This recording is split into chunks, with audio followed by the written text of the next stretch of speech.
Depuis plusieurs mois, un ou des individus sèment la terreur à Ségou. Si pour certains c'est un phénomène nouveau dans la région, il faudrait noter que ce n'est pas la première fois que cela se produit, puisque l'année dernière et courant cette année, on a assisté à des cas similaires, mais à certains villages à moins de 15 km de Ségou où des populations ont été terrorisées.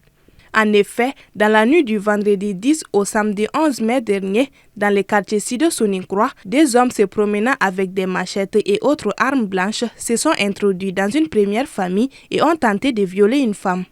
Auparavant, ils avaient fait quelques victimes dans d'autres quartiers. Ce qu'il faut reconnaître est que maintenant, le phénomène a pris de l'ampleur parce que ce n'était jamais venu dans la ville même de Ségou.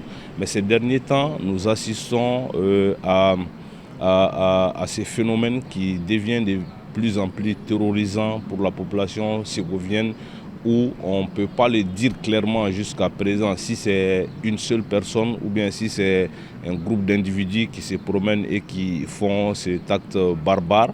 Mais ce qu'il faut reconnaître, l'année dernière en tout cas, on a pu arrêter un monsieur qui a été immédiatement brûlé vif par la population.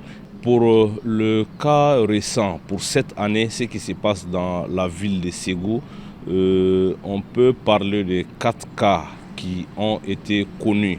Mais il faut reconnaître que d'autres ont réussi à échapper.